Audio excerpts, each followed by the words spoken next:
An Ethiopian mystic who lived to be over 100 years old made an unsettling discovery. When you listen to the truth with total faith, a mechanism in your subconscious is activated that can push reality toward money and do it quickly. A broke dancer heard these words only once. Less than a week later, he received cash, a plane ticket, and a first-class seat. When he barely aspired to third class, not bad for someone who was in free fall. And if you listen to this entire video without skipping, that same force can start working inside you right now. So stop everything, close your tabs, mute your notifications. Avoid shiny distractions that steal your attention, because what you're about to hear in the next few minutes carries a power so strange, so ancient, and so little understood that most people will never come to know it. And the few who receive it with absolute faith will experience manifestation so intense that they will end up surprised at themselves. This is not another recycled video about housing. It's a beautiful meditation with background music.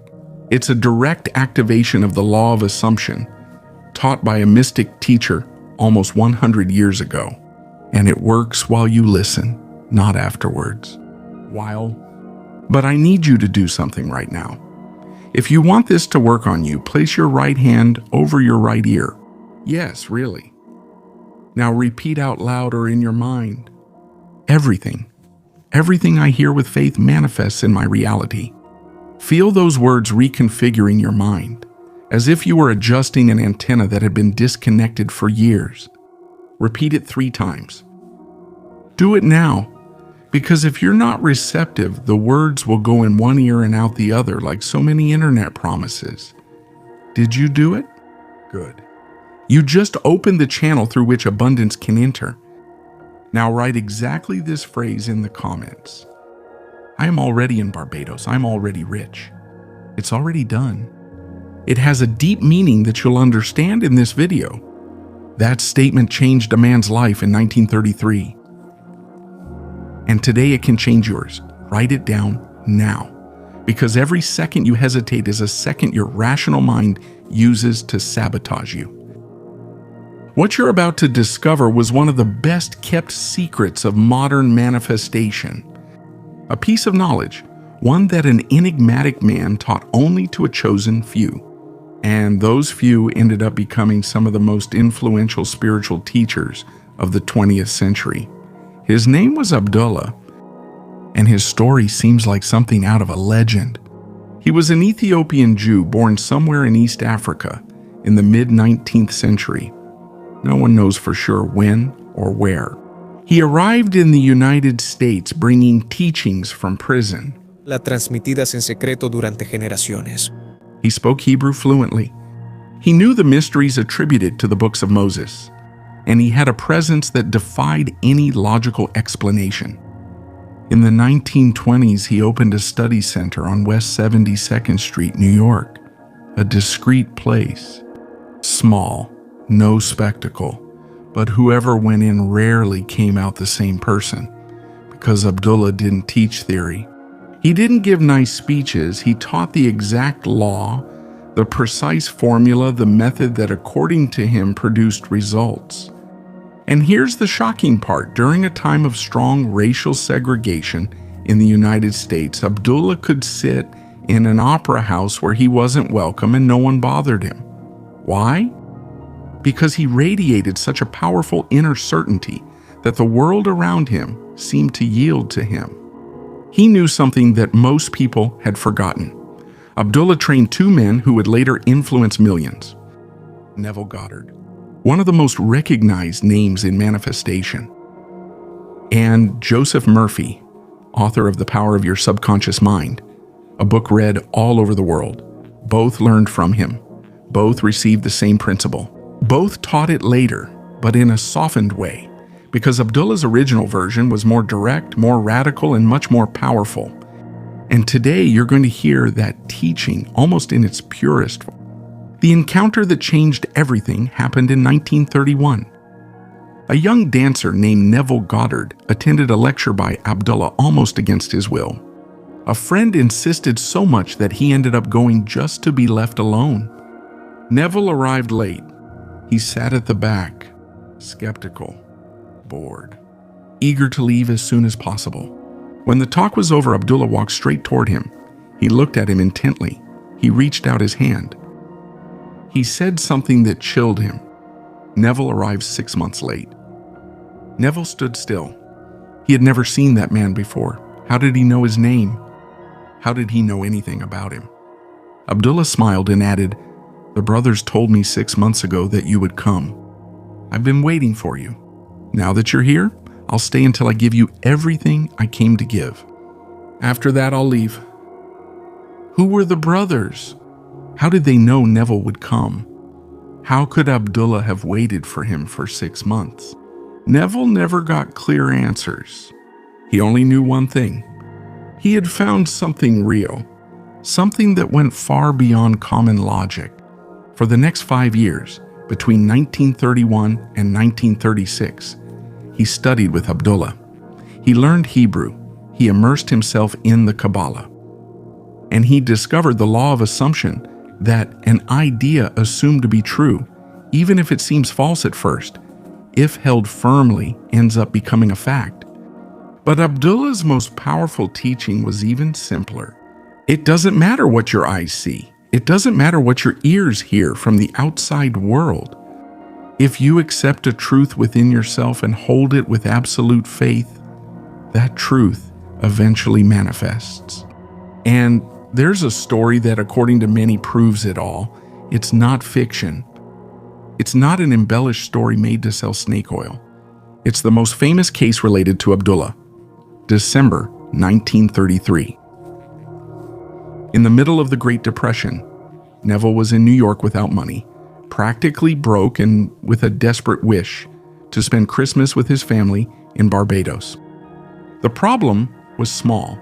If we ignore the fact that he didn't have a single cent, no money for the ticket, no contacts, no apparent way out. In other words, impossible.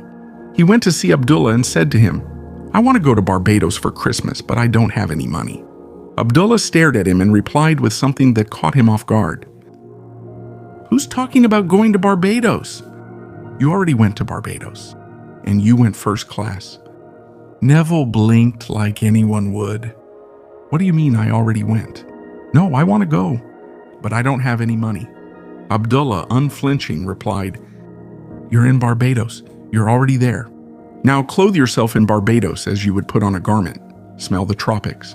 See what you would see if you were there.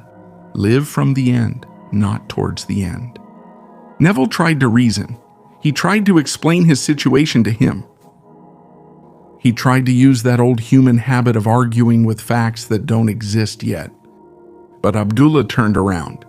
He walked to his study and slammed the door in his face. It wasn't rudeness. It was a lesson. That slammed door said, if you're truly in Barbados in your mind, nothing can stop you. But if you keep doubting, you keep denying your own creation. So doubt stays outside. Neville was shocked. But that gesture touched him, and he made a decision. He would stop treating it as advice, and he would start treating it as truth. That night, lying in his small, cold apartment in New York, he closed his eyes. And instead of imagining a distant future, he felt the present as real. He felt the tropical warmth. He smelled the sea air. He heard the voices of his family, not as a fantasy, as a current reality. Less than a week later, on December 4th, 1933, he received a letter from his brother Cecil. Inside, there was $50 in cash and a boat ticket to Barbados. His brother wrote that he felt the sudden urge to bring the whole family together for Christmas. But the best part is yet to come. Neville arrived at the dock with his third-class ticket, and the agent said to him, "Mr. Goddard, there was a cancellation. You will travel in first class." Exactly as Abdullah had declared. You already went to Barbados in first class. This story was told by Neville himself in his lectures for years, not as a metaphor, as a real experience. Now comes the deeper part. Why would listening with faith have so much power? Abdullah taught what many are only now starting to realize. The ear is one of the most direct gateways to the subconscious. In certain mental states, it's even more immediate than sight, because you can close your eyes, but you can't turn off your ears that easily. The sound comes in. If accompanied by faith, it can bypass mental defenses without permission. The Bible puts it this way: faith comes by hearing. It doesn't say by seeing. It doesn't say by striving until you break. It says by hearing. And Abdullah understood why. Because when you hear a truth and accept it internally, your subconscious responds to that acceptance. It doesn't clearly separate the external from the internal, as your rational mind assumes. It responds to what you feel as real and to what your deeper mind accepts as real. It begins to push your behavior, your decisions, your perception, and your results until it is reflected in the physical world. Abdullah repeated a phrase over and over again. There's no such thing as being a little pregnant. Either you are or you aren't. You can't be a little bit pregnant.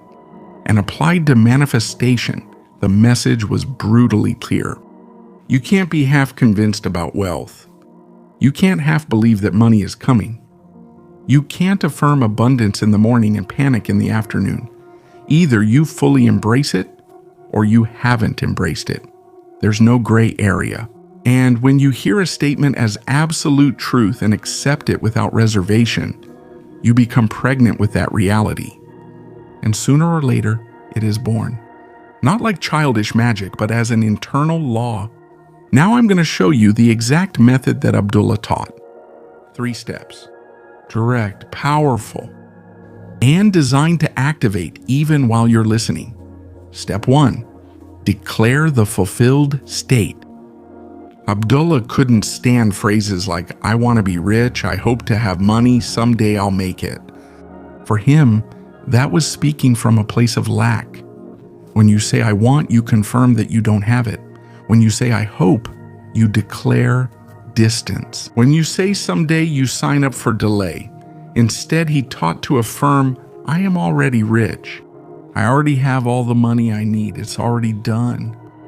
And when Neville objected, but that's not true, right now I don't have money, Abdullah responded with something uncomfortable for the logical mind. True according to whom? According to your eyes? Your eyes only see delayed effects. The deeper truth is what you accept as real inside yourself. If you assume wealth, that is your truth. And the external world will have to reorganize itself to reflect it. So do this now. Repeat it out loud or in your mind. I am already rich. Money has already flowed to me. My bank account has already grown. My financial life has already changed.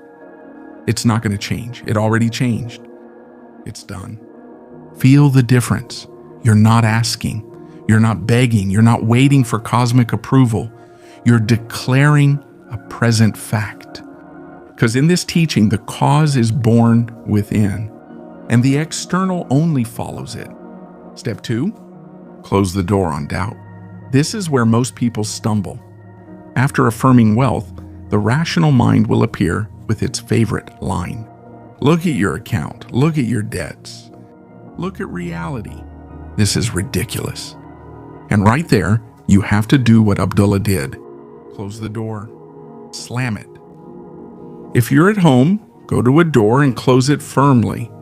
As you do it, say, I close the door to all doubt. I close the door to all logic that contradicts my decision. I close the door to temporary appearances. My assumption is sealed. Nothing can move it. Abdullah's slamming of the door wasn't an act. It was a physical decision. It was setting a boundary.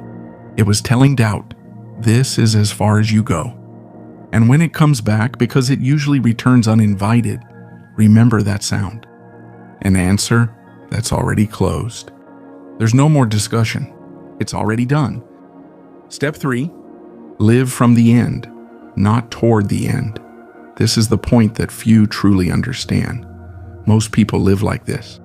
When I have money, I'll relax. When I earn more, I'll feel secure. When abundance arrives, I'll act differently. Abdullah says that reverses the law because you keep declaring lack, you keep affirming that you are not that person yet. And life tends to respond with uncomfortable precision, more waiting, more distance, more not yet. He taught the opposite. Live from the end. If you are already rich in consciousness, feel stable now. Think broadly now. Move with confidence now. Speak like someone who knows their destiny doesn't depend on the panic of the day. When Neville was in New York in the middle of winter, Abdullah would say to him, "Feel the warmth of Barbados now. Smell the tropics now. See your family now. Not when you arrive now." Because in the inner dimension, you've already arrived. And when Neville managed to enter that state, the physical world ended up aligning itself. So do it right now. Feel that you are already prosperous. Not that you will be, that you already are. The doors have already opened. The opportunities have already appeared. The money has already started to move. It's not on its way. It's already happening. And what's visible is just catching up. Now listen to this. In modern times, a man applied this method during the pandemic in 2020. His business was on the verge of collapse. He owed $30,000 in back rent. He had no way to pay. He received eviction threats almost daily, and his mind was dominated by fear. He found Abdullah's teachings through Neville's lectures. And even though everything in his reality screamed impossible, he decided to apply the method exactly as it was taught. First, he declared, "I already paid the $30,000. I already saved my business. It's already done." He didn't say, "I hope to pay." He didn't say, "I wish something would show up." He said it already happened. Second, every time doubt appeared, and it showed up often, as it usually does when it senses change, he would slam a door shut and say, "No, that's closed. There's no more discussion." Third, he started living from the end. He walked through his business like someone who had already been rescued. He spoke to suppliers calmly, with the calm of someone who knew he had backing. He slept peacefully because in his inner state the problem was already solved. The result? In less than 2 weeks, he received an unexpected call. An investor he didn't even know existed had been looking for exactly a business like his. He offered him $50,000, which was more than he needed in exchange for a small stake. The man cried. Not just out of relief, he cried out of amazement, because he realized something that had previously seemed absurd. A firmly held assumption can end up shaping the facts. Now listen to this very carefully, because here comes the most important warning. Abdullah said that this power was not a game. It wasn't a technique to manipulate people. It wasn't a tool to inflate the ego. Neville said that once he asked him, "If you know all this, why don't you use that power to make yourself immensely rich? Why do you live so simply?" And Abdullah replied, "External wealth is not the purpose. The purpose is to awaken to your true nature, to realize you are the operant power, that the creative power acts through you. And when you understand that, money is just one among infinite possible expressions. But if you seek only money, you may lose true wealth." That was the core of his teaching. Not just obtaining things, but understanding who creates the experience. Abdullah lived for more than 100 years and died in 1957. After returning to Ethiopia in his later years, before leaving, he said to Neville, "I've already given you all I came to give. Now you will share it with the world." And Neville did. He gave thousands of lectures.